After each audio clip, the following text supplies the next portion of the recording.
예, 4월 14일 일요일 주말 정리 방송의 5%입니다.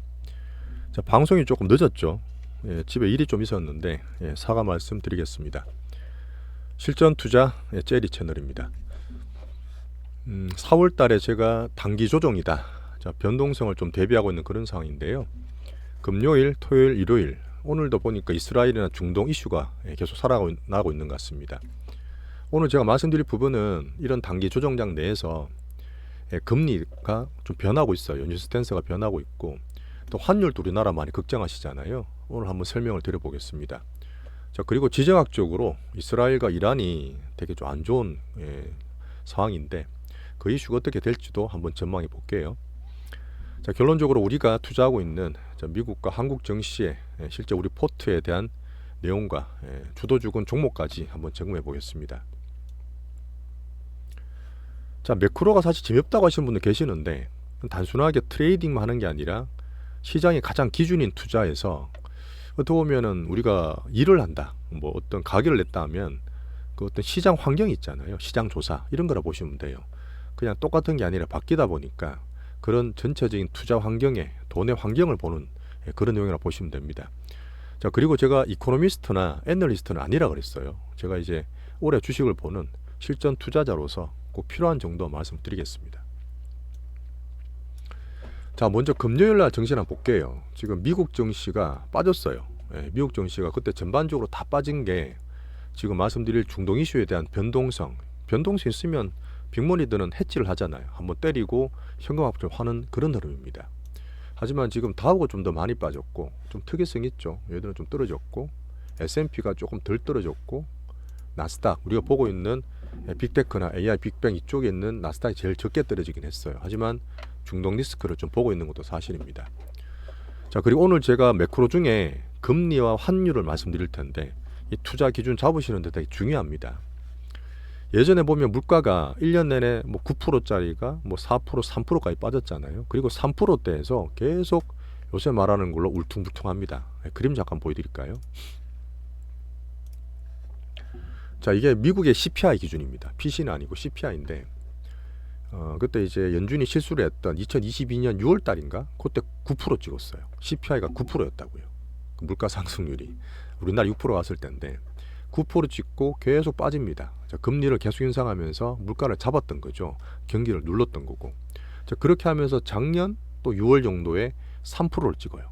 자, 물가를 잡았다 싶었는데 우리가 그 연준이 바라는 목표는 2%대 물가잖아요. 2%대 물가까지 빠져야지만 금리 인상을 안 한다 그랬는데 여기서 왔다 갔다 3%, 2%, 3%, 4%, 3% 계속 왔다 갔다 하고 있고 이번 3월 때 3.5%가 나왔어요. 이게 울퉁불퉁한 거예요. 자, 우리가 보는 연준의 목표는 2%대인데 그때 성적으로 말해서 정규 500등이 2, 300등 가는 거는 되는데 100등 안으로 50등, 정규 20등 안에 오는 게 힘들다 그랬잖아요. 자, 그런 면 때문에 금리가 인하가 아니라 쉽게 인하해줄 수 않겠는데 이렇게 보고 있는 흐름이 되고 있습니다. 그래서 지금 금리 인하를 6월 달에부터 뭐 3번 이런 시장에 기대가 있지 않습니까? 이게 안 맞아서 뿅망치 많이 맞았다가 워낙 경기가 미국이 강하고 물론 차별화는 돼 있습니다. 하지만 돈을 워낙 많이 풀고 기축통화국이기 때문에 안 좋은 그 빈익빈 부익부 안 좋은 분들한테도 돈을 많이 쏴줘요. 그러다 보니까 경기는 되게 많이 차별화되고 있는데 이렇게 강하게 버틸 수 있는 겁니다. 자, 그래서 지금 금리나 기대를 이제는 7월달, 9월달 페드 와치 보잖아요. 페드에서 보는 연준의 어떤 인하 기대를 보면 6월달이죠. 당연히 6월달 동결이에요. 6월달 동결 확률이 71%입니다. 이제 6월달 인하 안 한다는 얘기죠. 그렇게 보는 게 맞을 것 같고, 자, 7월달 넘어가더라도 인하 확률이 한 40%, 50%가 안 돼요. 그렇게 되면 7월달이 아니라 9월달 이렇게까지 보는 거죠. 자, 거기에 대해 시장을 빨리 적응해야 됩니다. 그래서 제가 목요일 날도 금리 인하를 안 한다, 오히려 안 하고 유지된다고 보는 것도 괜찮다, 그렇게 보시라 말씀드렸고요. 자, 미국 금리나 이쪽이 워낙 강하니까 당연히 달러가 더 강합니다. 자, 미국과 그 달러가 금리가 강하면 2022년처럼 딴 나라 걱정되는 거 아니냐? 또 그것도 아니에요. 또 그만큼 또 유동성장세를 해서 많이 올려놨기 때문에 그때랑 다른 면도 있습니다. 그래서 지금 연준 스탠스 변화하는 거를 지금 꾸준히 바뀌어야 된다 말씀을 드리고 있고요. 6월달 안 할 수도 있고 7월달 안 할 수도 있어요. 오히려 기대를 낮춰두는 게 투자하시는 게 편하실 수도 있습니다. 하지만 작년에 정말 재작년에 정말 달러나 금리 때문에 작년 9월 10월 급락했잖아요. 그 금리 폭등하면서 그때는 금리 인상할까 공포였지만 지금은 금리 인하가 지연되는 겁니다. 금리가 더 올라가진 않을 거예요. 물론 마우스 컨트롤러 급을 주는 데는 있는데 실질적으로 그렇게 되지 않는다 봅니다. 다른 점이고 좋은 점 뭐냐? 정책금리 인하하면 야, 금리가 인할 정도로 그렇게 안 좋아? 라고 해서 증시가 빠질 수 있는데 오히려 6월 7월이 아니라 금리 인하가 미뤄지잖아요. 왔다 갔다 변동성은 있겠지만 증시 충격은 더 밀리기 때문에 오히려 투자하는 데는 좋을 수도 있어요. 이런 면을 감안을 좀 하세요. 자, 그럼 투자는 당연합니다. 아까 나스닥이 덜 빠진 거 보여드렸듯이 강강약약이죠. 고금리가 유지되면 하이어 포로 온 거죠. 그러면 극차별화 증시도 또 계속됩니다. 하지만 미국은 안 망해요. 왜? 밑에 돈 없고 힘든 기업들은 보다 계속 돈 퍼볼 수 있으니까. 유동성 계속 풀고 있잖아요. 바이든도 연준은 쪼는 척하지만 바이든의 행정부는 여전히 돈을 풀고 있고 얼마 전에 보셨겠지만 학자금 대출 또 연장하고 또 탕감해줘요. 그렇게 밑에서 안 좋은 사회 안전판을 잘 깔 수 있는 기축통화국인 거죠. 미국의 특징입니다. 자, 그래서 PC를 봐야 됩니다. 4월 말에 또 봐야 되는데 어쨌든 물가가 쉽게 안 빠진다고 보는 게 편하다 말씀드리고 있고요. 한 PC를 세분하게 들어가면 CPI보다는 조금 더 안정치로 될 수도 있어요. 자, 그리고 연준이 말했던 PC 물가 2%대가 멀지 않습니다. 그러다 보니까 제가 금리 인상 쉽게 안 한다 말씀드리는 거예요. 자, 그리고 금요일 날 오전에 우리나라 금통이 있었습니다. 우리나라 금리도 많이 관심 가지실 텐데 제가 작년이나 이쪽 봤을 때 우리나라 금리 빨리 될 수 있다. 하지만 뷰를 바꿨죠. 미국 계속 눈치를 보다 보니까 미국보다 늦어질 수 있다 봤는데 미국이 더 늦어지기 때문에 이창용 총장님께서도 한국 금통위가 미국을 눈치 보는 건 맞지만 일단 미국이 시그널을 줬잖아요. 금리 인상 더 안 한다고 피봇 됐기 때문에 차별화돼서 우리나라 걸 보겠지만 금리에 대한 기대는 너무 크게 가지지 마라 이렇게 얘기했습니다. 자, 그러면 고금리든 매크로가 어떻든 가장 제가 중요한 성장과 어닝 이쪽으로 또 집중하는 게 투자가 계속 돼야 됩니다. 어닝 시즌 시작됐죠. 자, 금요일 날은 미국에 웰스파고라든지 JP모건 같은 금융 IB 실적이 나왔습니다. 실적이 좋게 나왔어요. 근데 갑자기 전쟁 얘기 나오는 거예요. 자, 전쟁이 기억나시겠지만 2022년 2월 달입니다. 그때 안 할 줄 알았던 러시아가 우크라이나에 침공했잖아요. 그리고 빨리 끝날 줄 알았는데 2년이 지났습니다. 자, 거기에 대해서 시장이나 금융시장은 걱정을 하는 거예요. 그것도 뒤에 말씀드리겠지만 어쨌든 그런 불확실성 때문에 실적은 좋다. 하지만 단기 불확실성으로 금요일에 장은 좀 빠졌다. 하지만 전체적 은행을 볼 때 IB들은 호실적을 인정하고 있다. 그래서 우리는 여전히 AI와 반도체 변동성 왔다 갔다 하더라도 계속 이쪽에 계셔야 돼요. 이쪽에 주도주군에 머무시는 전략이 제일 좋습니다. 어차피 변동성은 맞추지도 못해요. 사실 중동 이스라엘 전쟁은 제가 감히 말씀은 못 드립니다. 어떻게 알겠어요? 제가 군사 전문가도 아닌데. 근데 제가 드릴 수 있는 부분은 어떤 차트나 수급이나 빅머니 체시하는 측면에서 말씀드릴 거고요. 무조건 불확실성이죠. 자, 불확실성은 증시가 제일 싫어합니다. 또 새로운 불확실성이잖아요. 한번 잠깐 보여드릴게. 여기 이스라엘 증시입니다. 이스라엘은 금요일 날 쉬고 일요일 날 열려요. 일요일 날 열립니다. 걔들 기독교 국가라서 그러는데 유대인. 작년에 9월 달에 금리 막 올라가고 있을 때 이스라엘 전쟁이 터졌잖아요. 그때 갑자기 개파락해서 쭉 많이 빠졌습니다. 근데 전쟁 끝나진 않았지만 유지되고 왔다 갔다 하니까 증시 반등을 줬죠. 반등을 잘 주다가 다시 한번 확전되는 거 아니냐. 그런 지정학적 변동성이 생긴 겁니다. 살짝 빠져 있지만 오늘 요거는 또 장중에 시작되면 볼 수도 있을 것 같아요. 이런 걸 또 봐야 되고. 자, 유가를 보죠. 유가 오늘 열리진 않았습니다만은 제가 차트상 말씀 자꾸 드리는 이유가 유가가 올라가면 미국 물가라든지 글로벌 특히 우리나라 같은 데 영향을 많이 줄 수 있지 않습니까? 근데 87고 갔다가 금요일 날은 유가든 유가 관련 기업이든 주가 다 빠졌어요. 일단 돈을 빼겠다는 거지. 불확실성 때문에. 그럼 지금 단기로는 이 지역적 리스크가 큰 거죠. 올라가진 않았으니까요.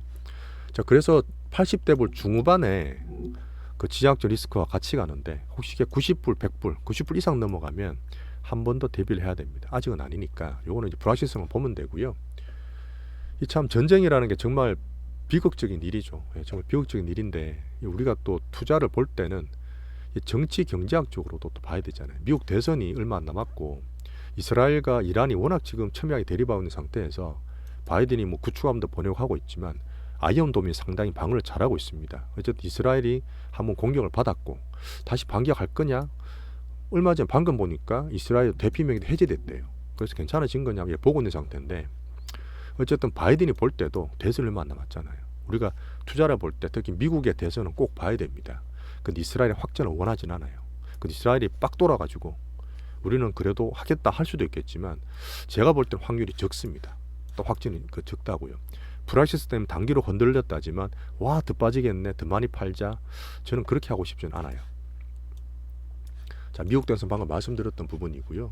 오늘 준비는 해놨는데 말씀 다 못 드리겠다. 자 우리가 볼 때 어쨌든 미국이나 지정학적 리스크 환율은 뒤에 말씀드리고 금리를 말씀드렸고요. 자 중국을 우리 봐야 됩니다. 그죠? 중국 워낙 안 좋았다가 이제 반등을 주고 있는 상태니까 우리나라가 조금은 중국의 EM 차별화 볼 수 있다는 얘기를 드리고 있는 상태고 이번에 또 중국이 미국이 자꾸 이제 기술 패권 그래서 중국 여러 가지를 규제를 때립니다. 그죠? 관세도 때리고 또 얼마나 반도체 굴게 한다는 것도 막고 기술 패권도 계속 막고 있는데 또 중국이 반대로 야 그러면 너네들한테 어쨌든 쓰는 게 있으니까 우리도 너네 수출 수입하는 거 안 할 거야 이렇게 발표도 했어요. 근데 제가 봤을 때 큰 틀에서 미중 간의 기술 패권 문제라서 우리나라 반도체 그렇게 큰 영향을 주지 않을 거라 봅니다. 이것도 사실 정치적인 부분이죠. 어쨌든 기세는 유지하고 있어야 되니까요. 자 그리고 중국 소비는 제가 바닥 팬들하고 판단한다 말씀드렸습니다. 여전히 중국 소비 올라간다는 얘기는 중국이 사실은 인해 전술이잖아요. 자기 인구 가지고 많이 딜을 합니다. 유럽이든 호주든 보시면 미국 때문에 안 좋게 정치적으로 갈려있던 데가 풀어요. 관세도 풀고 호주에서 많이 팔리는 와인도 수출한다고 그러고 또 독일 장관도 중국도 방중하고 그럽니다. 왜? 독일이나 유럽에서는 또 중국의 소비가 필요하죠. 그러니까 중국 소비가 올라온다는 거는 미중 간의 큰 흐름과 달리 또 경제적으로는 또 풀 수 있는 그런 고리라고 보시면 됩니다. 어쨌든 중국은 저는 위안화 아직 약세긴 한데요. 정시 반등 흐름 좀 보면서 기준으로 말씀드리고 있습니다. 자, 미국 정시 차이 이런 것도 있고요. 수급 뒤에 넘어가고. 자 그리고 제가 환율을 한번 얘기 드릴 거예요. 환율은 제가 얘기를 쭉 드리고 싶었던 걸 정리를 했던 부분인데 결론적으로 그렇습니다. 그냥 보면 그렇죠. 야 환율 1,400원 다 왔네. 1,360원 70원이네. 2022년 하반기나 또 작년같이 또 확 가는 거 아니냐? 막 가는 거 아니냐? 아니에요. 저는 그렇게 보지 않습니다. 그런 근거를 말씀드릴 텐데 근데 제가 봐도 그렇습니다. 제가 2000년도부터 21세기부터 정시를 보면 우리나라의 어떤 중국이 살짝 갔던 차화정 장세 빼고는 그 주무장대상 빼고는 한국 경제에서 우리나라 반도체가 차지하는 비중이 엄청 큰 거 아시죠? 자, 그리고 우리나라 코스피는 민간 경제와 달리 수출 위주로 70%가 상장돼 있습니다. 그래서 민간 경제나 채권 경제 안 좋고 자영업자가 안 되시더라도 정시는 달리 움직여요. 그 중에서 가장 중요한 거는 반도체입니다. 자, 그래서 우리나라 수출을 잘하고 무역이 좋아진다고 계속 지표를 보고 있는데 그 원인의 가장 큰 게 반도체죠. 그래서 우리가 반도체에 가장 머무르고 기대를 하고 있는 상태입니다. 근데 반도체가 좋고 수출 무역이 바닥에서 올라오는데 왜 환율이 약세냐는 거지. 사실 이거를 가지고 시장에서 많이 걱정을 하시는 겁니다. 그 내용을 좀 드릴 거예요. 자, 답은 제가 금요일 날 제가 이창용 한은 총재님 발언을 요약한 걸 말씀드리겠습니다. 그때도 제가 트위터를 올렸었는데요. 자, 지금 환율, 원화 환율이 되게 높아서 걱정이 많다. 어떠냐고 여쭤보니까 이창용 총재님 지금 한국 금리가 높은 건 맞지만 환율이 그거는 미국 고금리와 달러 강세가 금리가 올라가면 달러가 다 같이 올라가요. 그런 강세가 원인이다. 그러다 보니까 상대적으로 약한 거고 우리나라 조금 약한 건 있지만 뭐 그렇게 걱정할 건 아니다. 그 중에 원인 중에 우리나라 달러가 빠져나가잖아요. 우리나라가 투자를 많이 하게 되면 해외 순자산이 많아져요. 이게 미국이 일본이 되게 오랫동안 썼던 자산인데 해외 투자를 되게 많이 하는 겁니다. 부동산이든 뭐 다른 금융 쪽으로요. 근데 우리나라도 보시면 작년이든 올해든 이 성악개미 분들이 투자를 되게 많이 하시잖아요. 자, 우리는 우리나라 잘 하고 있지만 국장 힘들다는 분이 되게 많으셔서 미국으로 많이 가셨지 않습니까? 특히 올해 초에도 그랬고 그런 해외 투자 급증하다 보니까 우리나라 달러 환율이 약해지는 효과도 분명히 있습니다. 직접 얘기를 하셨고 결론적으로 위기 상황은 아니라 하셨어요. 자, 그리고 되게 흥미로운 말인데 선진국형 외환 구조가 자리 잡는다. 선진국형 외환 구조 이게 되게 좋은 거거든요. 근데 이 원인을 제가 살짝 말씀드릴 건데요. 이게 주변국 일본이 초엔저입니다. 엔저죠. 자, 그리고 중국의 제가 EM 차별화 보고 있지만 위안화도 강세를 보내고 싶어 하는데 아직 약세예요. 그런 흐름을 둘 다 봤다 보니까 달러 때문도 있고 주변 영향을 받아서 우리나라 환율이 좀 더 약하다 이렇게 판단하는 거고요. 하지만 결국은 우리나라 펀더멘탈 대비 아까 말했던 수출 무역 전체적 물론 내수도 30% 포함되어 있지만 우리 한국의 펀더멘탈 대비 싼 수준이다 이렇게 얘기하셨습니다. 그리고 충분한 대비책이 있다. 별로 걱정하지 마시라는 얘기죠. 자, 그러다 보니까 특징이 있고 환율은 올라가 있는 상태지만 괜찮다는 얘기입니다. 결론적으로는. 그리고 제가 좀 드릴 말씀은 뭐냐면 요거는 조금 크게 볼 수도 있고 어떤 그 매크로 현상에 대한 얘기일 수도 있는데 우리나라 환율을 살짝 보여드릴게요. 이거를 보면 또 환율 관심 있는 분이 많으시니까요.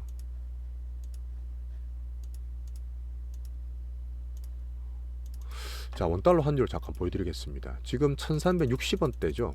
근데 제가 이렇게 꼬놓은 게 되게 복잡해 보이는 별거 아니고 환율이 사실 기억나시겠지만 IMF 때는 전에 700원, 800원이었어요. 1달러당 700원, 800원씩 있었습니다. 그렇게 낮았었어요. 그렇게 하다가 IMF 터져서 2000까지 갔죠. 가고 나서 IMF 때 터졌으니까 경제가 안정되면서 떨어졌습니다. 자, 그리고 뭐 1300원 왔다 갔다 하다가 쭉 빠지죠. 환율이 1300원대에서 900원까지 빠집니다. 이때는 뭐죠? 환율이 빠지니까 우리나라 경제가 좋은 거예요. 우리나라 대외신은도 올라간 겁니다. 왜? 그때는 뭐 때문에 초록색 두 개인데 중국과 함께 같이 간 겁니다. 우리나라 경제에 중국이 엄청나게 큰 비중을 차지할 때입니다. 그래서 쭉 떨어지면서 우리나라 증시는 급등하고 환율은 많이 빠졌던 거죠. 자, 그렇게 하다가 2008년 서프라임 미국발 금융위기 터지면서 다시 급등을 합니다. 불안한 거죠. 그렇게 또 1700원 이렇게 찍고 떨어질 때는 뭐다? 다시 중국이 돈을 엄청 풀면서 그때 뭐 차종도 그랬고 중국 관련 주식들도 쭉 잘 좋았습니다. 환율도 떨어졌죠. 자, 그 다음부터는 이 1000원대에서 1200원대를 왔다 갔다 합니다. 왔다 갔다 하는데 자, 선을 이렇게 끊었죠. 이 선을.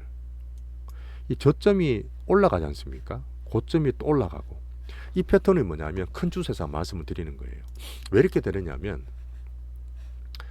지금 큰 주세를 원달러 환율의 저점과 고점 높아지는 흐름 그림 보여드렸잖아요.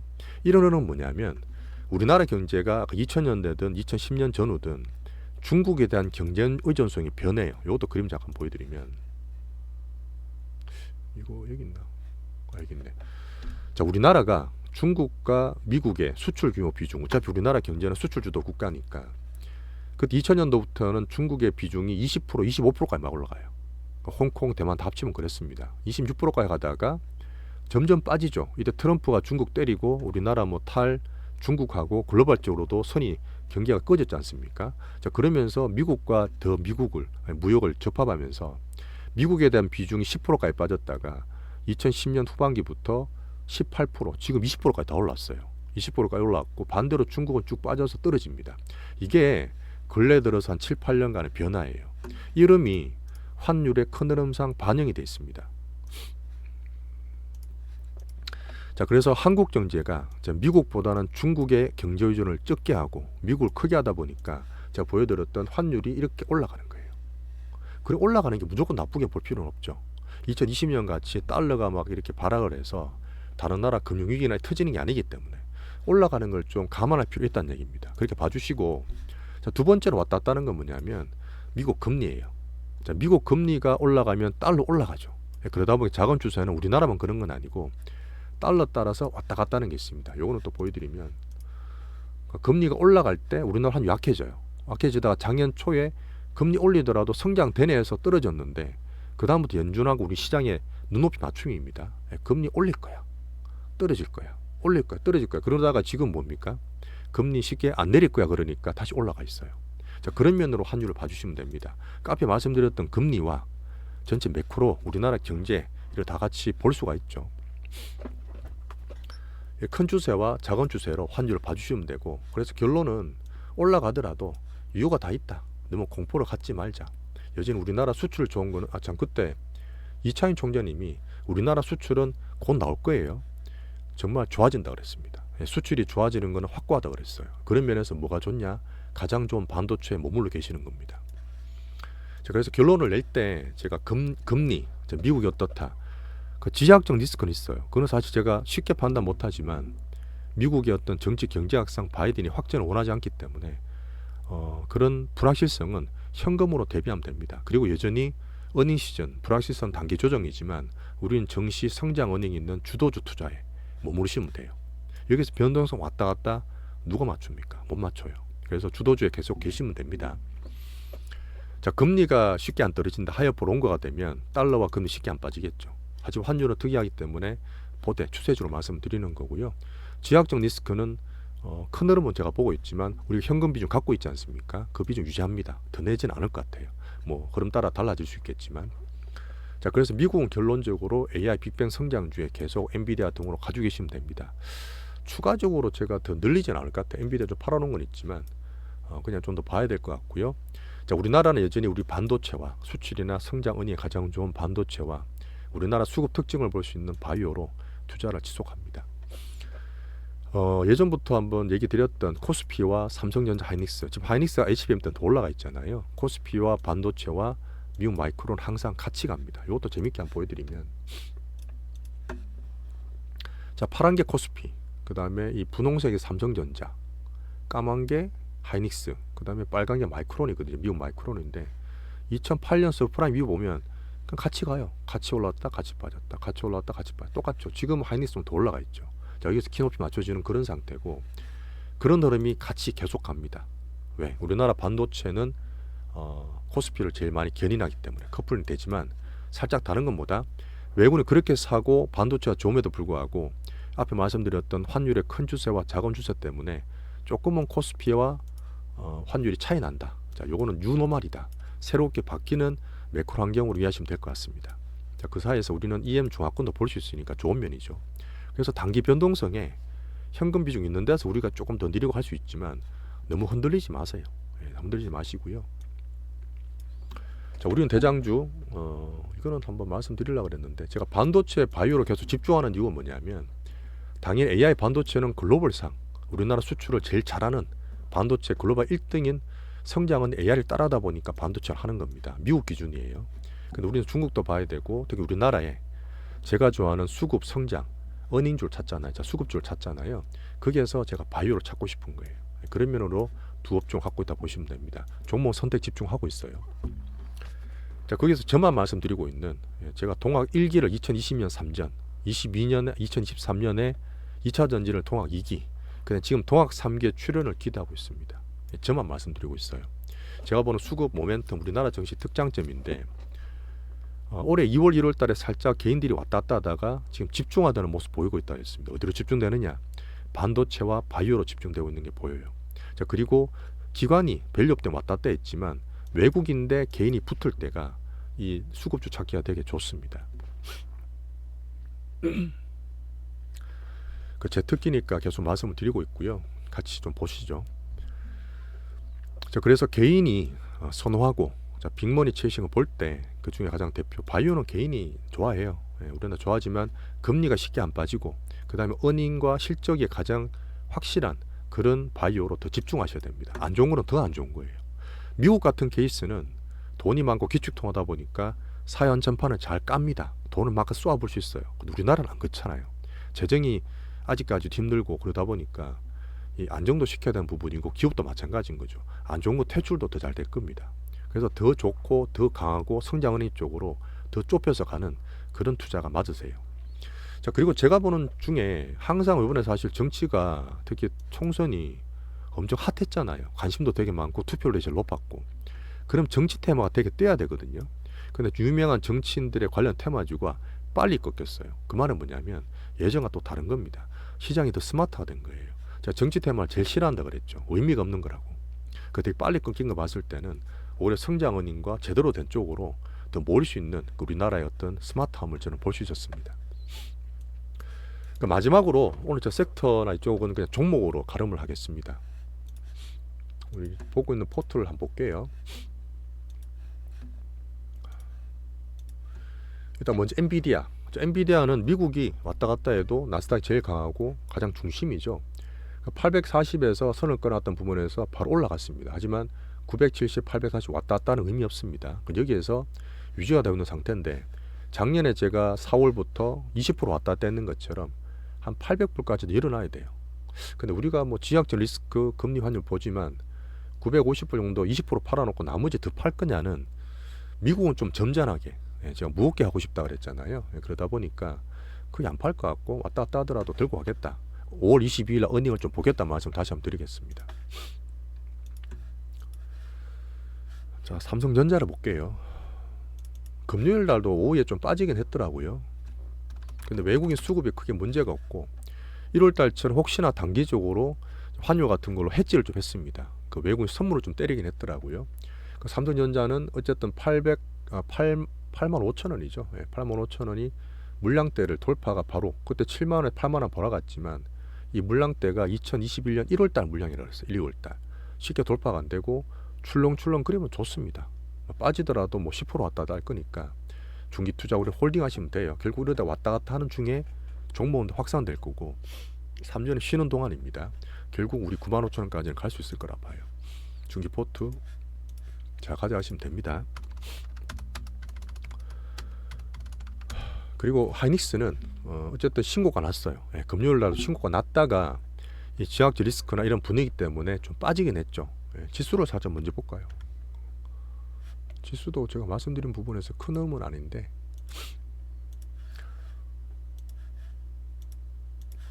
자, 지수는 제가 선을 그때 또 없었네. 끊은 게 2650 정도 끊었잖아요. 그 정도 갖다 상당히 강하게 당겼지만 단기 변동성 때 왔다 갔다 할 수 있습니다. 그냥 주도주의 집중하고 계시면 되고 왔다 갔다 하더라도 추세는 변동이 없습니다. 자, 개인의 집중이 좀 되기 때문에 수급이 코스닥이 많이 빠졌지만 집중도가 나올수록 잘 파치고 반등 줄 수 있어요. 하지만 종목 압축되어 있기 때문에 850부터는 저가액에 살 수 있다. 왜? 추세는 좋으니까. 단기로 출렁임들은 또 여기서부터는 종목별로 저는 접근할 수 있는 가격대라 봅니다. 지수 말씀드렸고 하이닉스 말씀드렸고 자, 많이 보고 관심 있으실 한미반도체. 한미반도체는 어차피 엔비디아 관련 글로벌 독점 라인에서 같이 갑니다. TSMC, 마이크론도 수준 나왔잖아요. 하이닉스도 그렇고 미국의 공장 계속 짓고 설비 정설과 캐퍼 정설 수준은 계속 될 거라고 장비주들은요. 그러다 보니까 13만 원대 곽동신 부회장도 말씀드린 것처럼 저는 새롭게 시작한다 봅니다. 갔다가 신고가 냈다 빠졌잖아요. 근데 냈다 빠졌다 해서 또 이렇게 뺄 거냐? 얘 특징이 살짝 있긴 있어. 그래서 제가 몇 번 단기로 들어갔다 바로 사고 했었는데 일단 단기 변동성 글로벌 이슈를 봐야 되는 부분이지만 신고가 낼 수 있다 봅니다. 왔다 갔다 하더라도 제가 한 10% 이상 빠지면 모르지만 안 그럼 홀딩한다 그랬잖아요. 그러다 보니까 신고가 낼 거라 보고 왔다 갔다 하는 거는 그냥 견디고 있자. 대장 주도주다. 알테오전과 삼천당 제약이 또 얘기가 되게 많습니다. 많아서 제가 공부를 좀 더 해야 되고 내용적으로 봐야 되는 부분인데 일단 수급적으로 봤을 때는 이 바닥에서 턴돼요. 턴되고 4월달 줄 하분 갈수록 저는 이렇게 왔다 갔다 하면 자꾸 사야 된다 봅니다. 제가 삼천당이든 딴 거든 알테오젠이 5월달에 좋게 본다 말씀드렸잖아요. 그러면 남은 기간에 가격이 떨어지거나 하면 추가로 더 살 거예요. 알테오젠은 왜? 가장 실적이나 어닝이나 좁혀서 보더라도 고금리 하에서도 바이오 대장주이기 때문에 그런 면에서 올라가면 뭐 왔다 갔다 할 수 있지만 떨어지면 저가 매수할 수 있는 바이오 대장주를 지금 보고 있습니다. 삼천당 제약은요 같은 얘기인데 어쨌든 반 팔아놓고 반 손절치고 반 들고 있는데 20일선 부딪혔잖아요. 그건 뭐냐? 제가 빅머니는 괜찮다 했습니다. 개인만 사고 팔고 떨어져서 추세 꺼진 게 아니고 빅머니가 한번 돌아와서 나 살아있다. 한번 저점 매수해 줄게 가격 잡아준 거라 말씀드렸잖아요. 자, 그리고 여기에서 또 출렁거릴 수 있습니다. 하지만 반등 주고 나면 딴 거랑 또 커플이 맞아야 되지만 어쨌든 반등 주거나 올라올 때 비중 교체로 보든지 그렇게 하겠습니다. 자, 오늘은 제가 조금 다시 방송 늦어진 점 사과 말씀드리고 이용 동안 이런 일이 없었는데 다음부터 없도록 하겠습니다. 자, 실전 투자 젤리 채널 앞으로 8년 더 저는 더 할 거예요. 8년 더 할 거고 제가 드린 말씀은 그렇습니다. 쉽게 버는 돈은 정말 없어요. 하지만 힘들 때 저랑 같이 봐주시고 같이 공부해 주시고 그런 분들 정말 감사드리겠습니다. 정말 감사하고요. 분명 어렵고 체계지고 전문적인 분야지만 제가 좀 편하게 말씀드리고 제가 좀 잘하는 부분을 부각을 시키면서 저 집중될 수 있게 빅머니 스트림 한만 이게 시황이 어떻다 이런 얘기 별별 얘기 다 있지만 제가 보는 기준은 빅머니 스트림이에요. 어쩔 수 없습니다. 이거는 냉정한 자본주의 현실이기 때문에 뭐 돈을 쫓는다 이렇게 표현할 수도 있지만 어쨌든 빅머니 스트림 기준으로 제 기준을 계속 세우고 있습니다. 이게 제일 좋아요. 제일 스마트하고 제일 효율적입니다. 자, 그리고 개인분들이 암만 추세력이 좋아도 자꾸 샀다 팔았다 올라가면 따라 샀다 떨어지면 급나고 레버리지 막 쓰고, 그게 뭐냐, 이 부자 되는 법 얘기 들어보면 다 똑같은 얘기합니다. 자, 시간과 여유를 가져라. 정말 말은 쉬운데 공포에 살아날 만큼 말만 쉬운 게 일단 행동이 좀 힘든 부분이 있어요. 근데 이게 가장 있어야 됩니다. 그래서 제가 투자를 말씀드릴 때 바벨과 단기로 말씀드리고 매크로까지 말씀드리는 부분은 내가 들고 있고 기다리더라도 여유를 가지려고 그러면 이유를 알아야 되잖아요.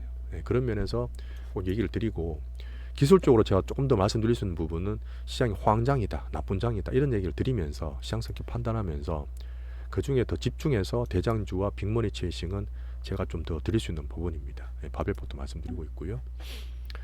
일요일 날 남은 휴일 잘 쉬시고 또 내일 또 아침에 뵙겠습니다.